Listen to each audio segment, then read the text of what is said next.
This is a story of country people and of a thing very close to them, the welfare, the education of their children.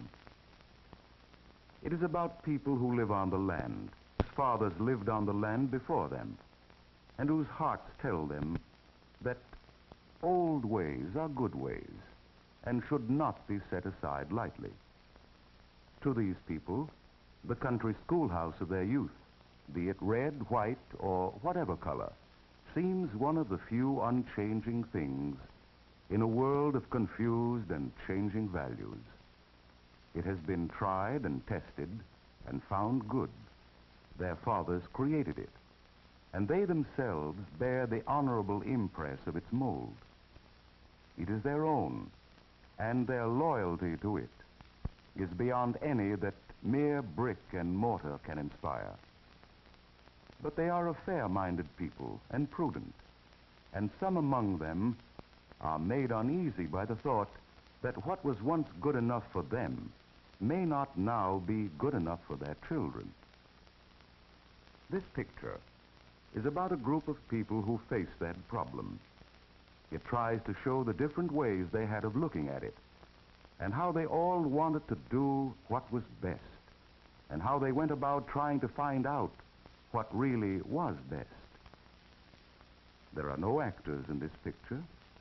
The people you will see are just the kind of people they appear to be, the kind who, all over America, want to do the best they possibly can for themselves and for their children.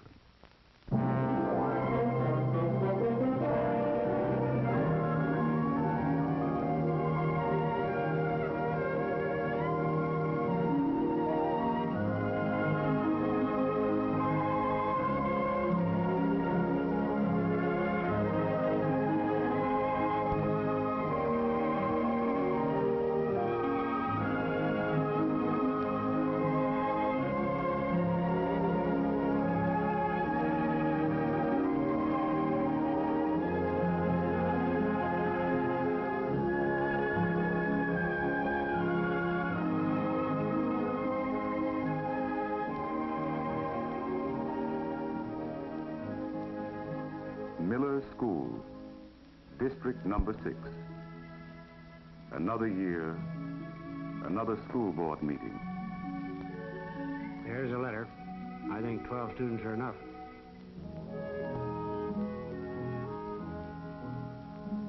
I think she's right, Ed. We've been putting off. It's time we did something.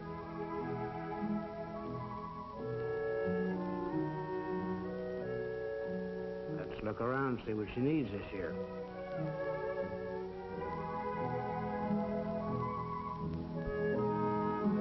How well I know what's on their minds, the boys and girls. What is best for them? They wonder about this new thing. Is it better for the children? Should they join up with other districts and have a bigger school? Better equipment. Would that mean more and better opportunities? How much can they afford? But it's not just the cost that bothers them. There is a real worry about their rights, their independence, how they'd get along. I remember 13 ragged, scattered states, suspicious, afraid of one another, afraid of surrendering their rights to a continental Congress. But change and growth still come together. These people know that indecision will not stop the change. But when the people, all the people together, face their problems, then they can guide the change and take part in it. Otherwise, change comes and the people must follow. For ours is a living, changing world with new problems, new needs for the children.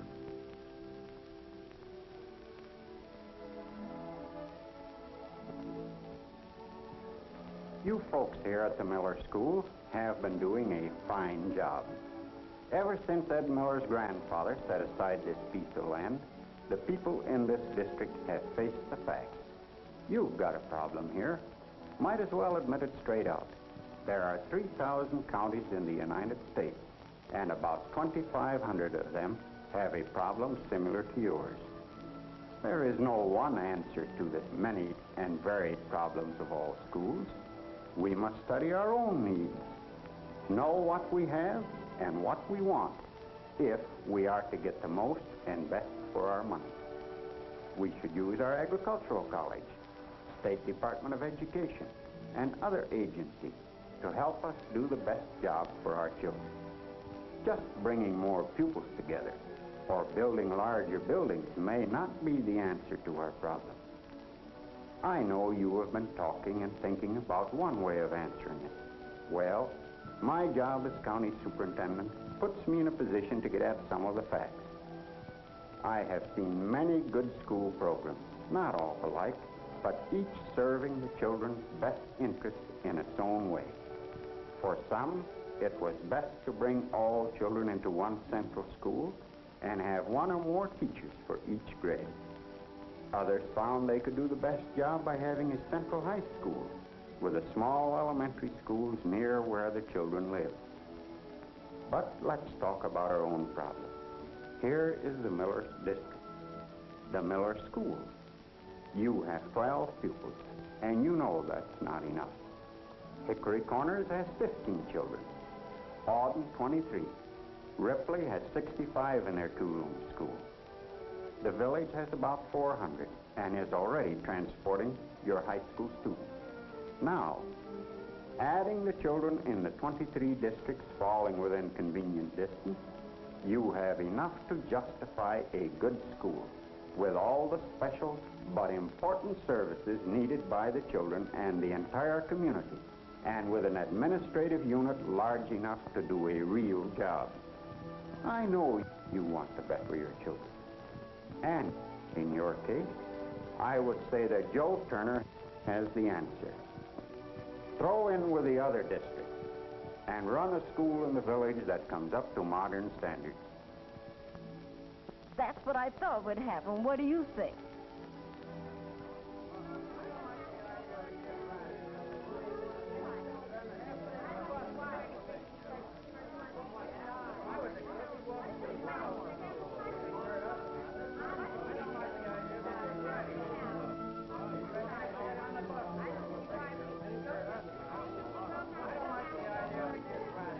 Where I came from, we didn't do it that way.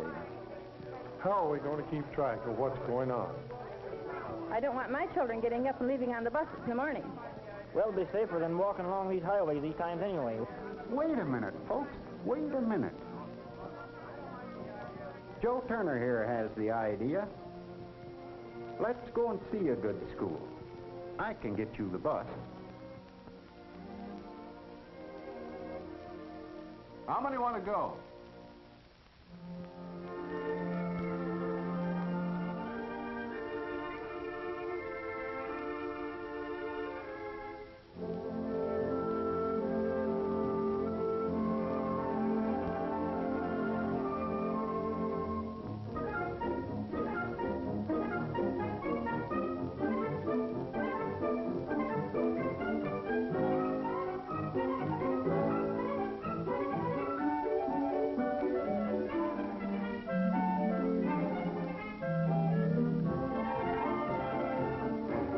Enough room and enough kids the same age to get up a real ball game, a game that the players could really play. And that even the very biggest boys could take an interest in.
Even Ed and Joe were in agreement when it came to the agricultural program.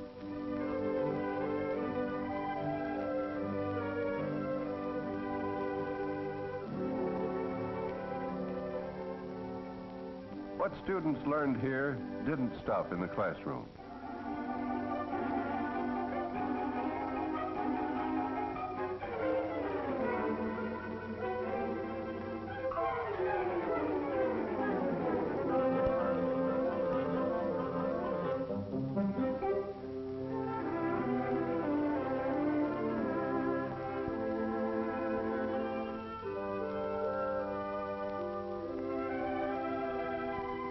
The rooms and equipment were available for night classes.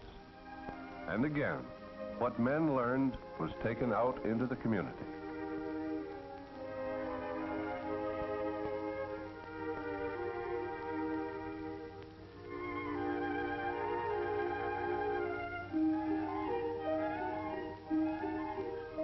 And we women saw things that we understood and liked.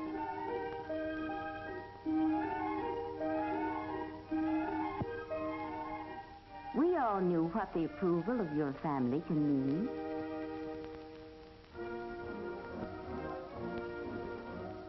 It's your Bill of Rights. Yours to protect by voting, by studying, by understanding those principles of liberty, equality, and justice under law, which are the hope of enslaved peoples everywhere.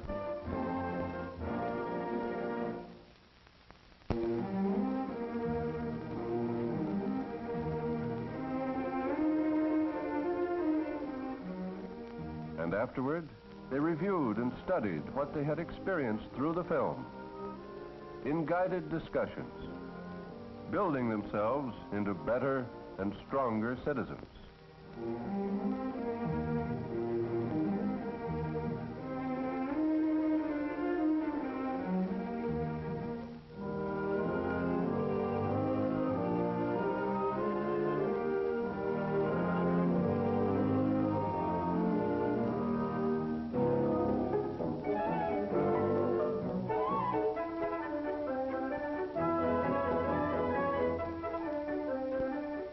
We all saw things that impressed us, different things.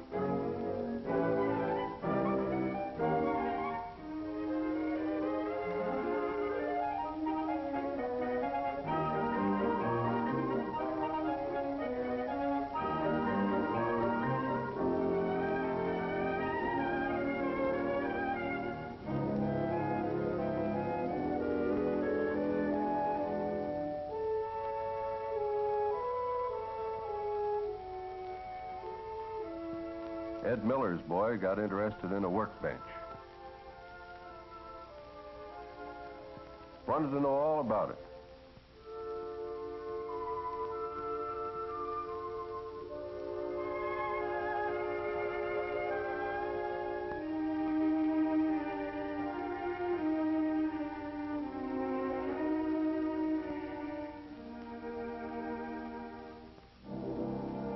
It got to be quite a story.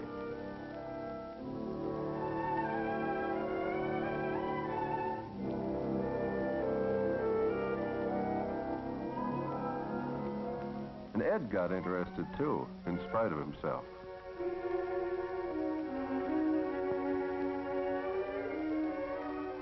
It seemed that when the boys got back to school this last fall, the shop teacher said the advanced class could use the shop to build anything they wanted. At first, that sounded easy. What did they want to build first? Well, there were lots of things. Let's see. Well, lots of things.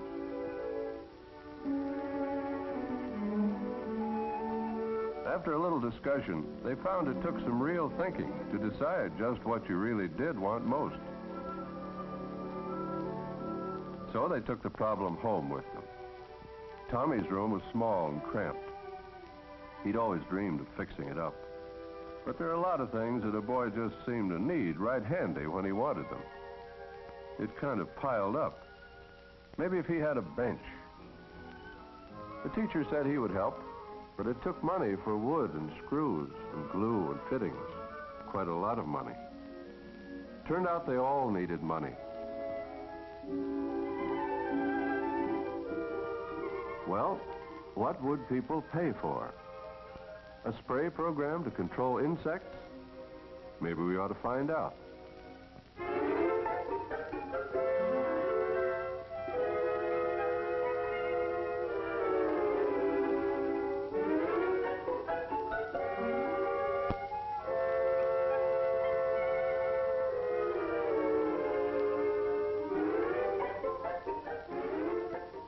And where did the reading, writing, and arithmetic come in? Arithmetic? How much money do you need? What's the interest for 6 months?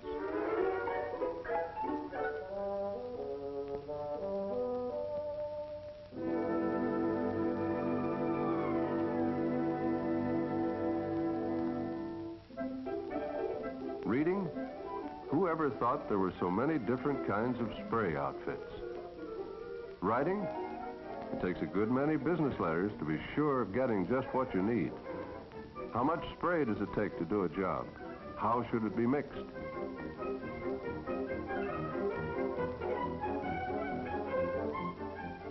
Seems as though kids can learn reading, writing, and arithmetic just about as fast as they need it, if it's for something they want to do instead of something they have to do. By the time they got going, there it was again. The whole community was involved.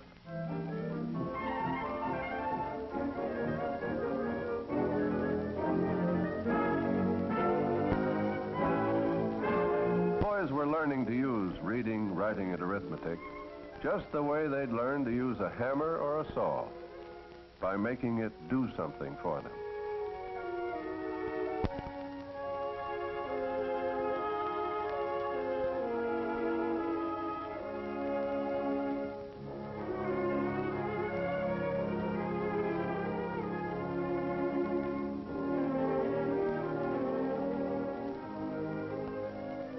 Then a hot lunch, just the kind their children had every day. Good school, good food, good health.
So the people, all the people, had their say.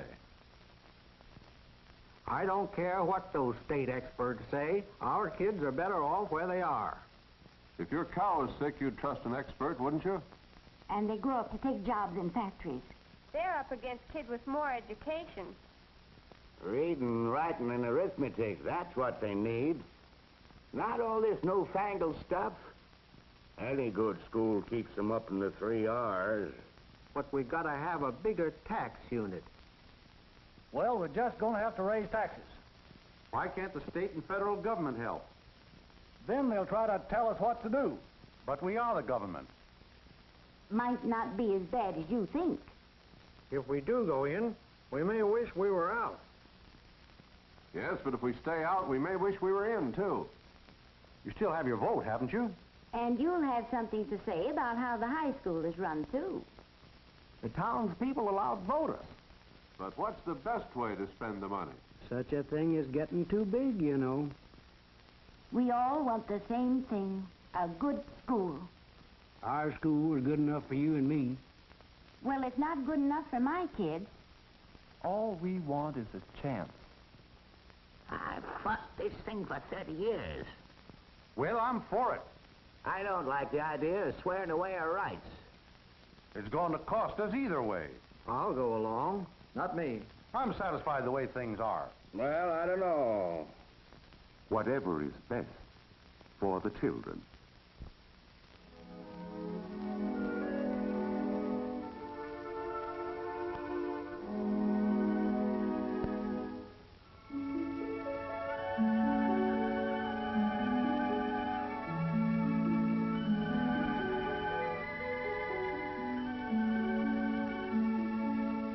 If they were sure what is best, they would all want to do the right thing.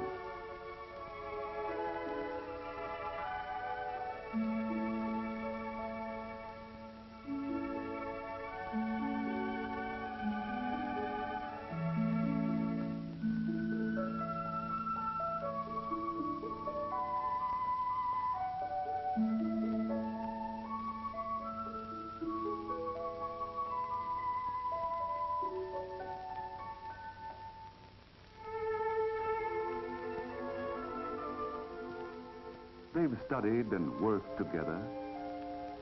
Now they're all voting for what they think is best for the children. And that's all anyone can do.